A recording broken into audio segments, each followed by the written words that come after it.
श्रोते हो नमस्कार. राजयोगी श्री रंगनाथ स्वामी यांचे चरित्र भाग 18 संत जानकी वल्लभदासांचा निरोप. केशवानंद स्वामींनी हस्ते परहस्ते जानकी वल्लभदासांकडे निरोप पाठविला होता. त्यांनी आपल्या काही शिष्यांसोबत यमुना स्नान, बाके बिहारी दर्शन झाले की आश्रमी येणे केले. स्वामींना पाहून मलाही संगत सुटत आहे याचे वाईट वाटले. त्यांना नमस्कार करण्यास वाकू लागलो. तोच त्यांनी दोनही खांदे धरून उभे केले, दृढ आलिंगन दिले आणि म्हणाले, स्वामी, एवढी काय घाई करता?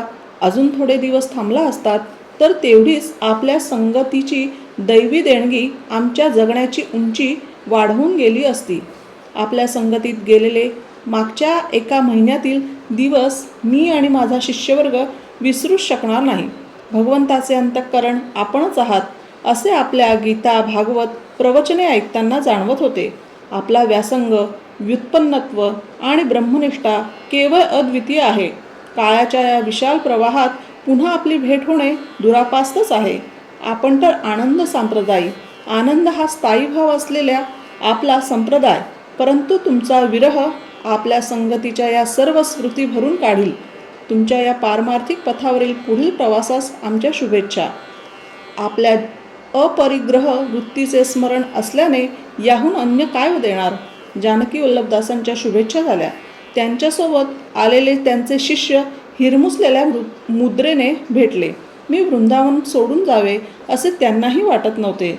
त्यांच्याशी माझे सख्यत्वाचे नाते जुळले होते. तेवढ्यात स्वामी जानकी वल्लभदासांनी सोबत तयार करून स्वयंपाक आणला होता आणि भोजन साहित्यही होते. सुमारे 100-125 माणसांचा तो स्वयंपाक होता. केशवानंद यांच्या आश्रमात द्वादशी पारण्याची पंक्ती बसल्या. प्रसाद घेण्यासाठी ऐनवेळी माझा परिचयाच्या इतर साधू, भिक्षेकरी आणि भक्तगण येऊ लागले. पाहता पाहता सुमारे 1000 पान जेवून उठले. कोणालाही अन्नाची काहीही कमतरता जाणवली नाही.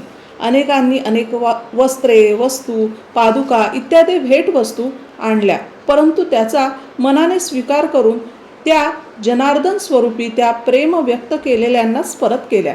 सुमारे दुपारी उन्हे खाली झाली आणि मी अखेरीस केशवानंदांच्या चरणावर मस्तक ठेवले. त्यांच्या डोळ्यातून अश्रुधारा सुरू झाल्या. काहीही न बोलताच माझा निरोप देण्यासाठी वृंदावनाच्या उत्तरवेशीपर्यंत मूकपणे चालत होते. त्यांच्या वर्तनातील कारुण्यपूर्ण अवस्था पाहून प्रभू श्री रामचंद्रांना वनवासास सोडण्यास रथातून गेलेल्या सुमंताची आठवण झाली. परंतु हा माझा सुमंत पायी होता. पादरक्षा देखील न घालता मी जात आहे याचे त्यांना होणारे दुःख सहन न होऊन अखेरीस त्यांनी माझ्यासाठी आणलेल्या आणि झोळीतून काढलेल्या पादुका मी स्वीकारल्या. त्या मी पायी धारण केलेल्या पाहून त्यांना कृतार्थतेचे समाधान झाले. चेहऱ्यावरील आनंद मिश्रित कारुण्य ते सांगून गेले. स्वामींना वृंदावनाच्या वेशीपर्यंत पुन्हा मी नमस्कार केला व म्हणालो, स्वामी, आपण तात्विक दृष्ट्या अंतरी एकतत्व अनुभवतो. अद्वैतता, मिलन, विरह या संकल्पना उद्भवतच नाहीत. ब्रह्मस्वरूपी स्थित होण्याचा ध्यान मार्गाने प्रयत्न करा. तुम्हाला जाणवेल, नव्हे प्रत्यक्ष अनुभवास येईल की मी म्हणजे तुम्ही आणि तुम्ही म्हणजे मीच आहे. व्यर्थ दुःख उगाळीत बसू नका. देहबुद्धीच्या पलीकडे आपल्या खऱ्या अस्तित्वाला स्वीकारा.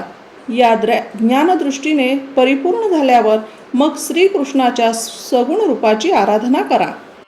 शिवम भूत्वा शिवम यजेत भूमिकेवर तुम्ही आरूढ व्हा. आता मला आनंदाने निरोप द्या. मला माहीत होते की माझ्या या निरोपाचा त्यांच्यावर काहीच परिणाम होणार नाही. तरी देखील त्यांनी हात वर करून शुभाशीर्वाद दिले. मी आता उत्तरेकडे चालू लागलो. संथ वाहणारी यमुना, तिचे वाळवंट, मंदिराची उंच उंच शिखरे, वृक्षराजी, येथील गुरागाईंचे विचारण आणि कृष्णभक्तीत नाहून निघालेली वृंदावनातील साधू संतांची प्रेमळ माया पावलोपावली जाणवत होते. त्या भगवान श्रीकृष्णाच्या बाळक्रीडेच्या भूमीला मी पुन्हा पुन्हा मनापासून वंदन करीत होतो. अद्वैत ज्ञानाच्या दृष्टीने पृथक नसले तरी वैष्णवी मायेने व्याप्त झाल्याने कळत नकळत माझे अंतःकरणही विशालाने थोडे स्पर्शून गेले. तो समोरच्या मार्गावर कडेला एका विशाल वटवृक्षाखाली 10-12 वर्षाचे सावळे बालक दिसले. प्रसन्न हास्य, डोळ्यात एक खोडसरपणा, कमरेला एक पीत वस्त्राची छोटीशी धोती बांधलेली मला साथ घालत होती. एका अनाहूत ओढीने मी त्याच्याजवळ गेलो, बसलो. ओळख पाळख विचारपूस काहीच न करता चिरपरिचित आत्मीयतेने शेजारीच बसवत त्याने जवळच्या छोट्याशा पातेलीतून लोण्याचा गोळा हातावर ठेवला. मी देखील तो लोण्याचा गोळा ग्रहण केला. प्रसन्न मुद्रेने ते बालक म्हणाले, हे अद्वैत सिद्धांत प्रतिपादन करणाऱ्या आनंद संप्रदायाच्या उदयोन्मुख ज्ञानसूर्या, आपल्या माझ्या नगरीतील वास्तव्यातून उधळ केलेल्या ज्ञानतुषारांबद्दल आपले मानावे तेवढे आभार कमीच आहेत. माझ्या अनेक भक्तांच्या हृदयात आपण जे ज्ञानबीज दृढ केले ते कार्य आपणास यापुढे देखील देहधारण मर्यादा असेपर्यंत चालू ठेवण्याचे आहे. योगी कितीही सिद्ध झाला, पूर्णत्वास गेला तरी विश्वपरंपरा आहे तोपर्यंत त्याने आपले लोकोद्धाराचे कार्य अखंडितपणे चालू ठेवणे श्रेयस्कर. आपणास याचा पुनरुच्चार करून सांगणे ही खरी पाहता औपचारिकता आहे. आपण आपल्या देहधारणेचा उद्देश जाणताच, तथापि बालस्वरूपातील चैतन्य दर्शनाची आणि क्रीडेची आपली ओढ आपणास वृंदावनी खेचून आणली आणि आपले इथे वास्तव्य झाले. मी स्वतः आणि माझा सर्व परिकर म्हणजेच माझे सखे गोपी सर्वजण आपणावर खूप प्रसन्न आहेत. लोकोद्धारार्थ आपल्याकडून होणाऱ्या भविष्यातील सर्व कार्यात मी कायमच आपणास स्मरण केले नाही तरी सहाय्यभूत राहील. बोलता बोलता ते बालक अंतर्धान पावले. मी शुद्धीवर आलो.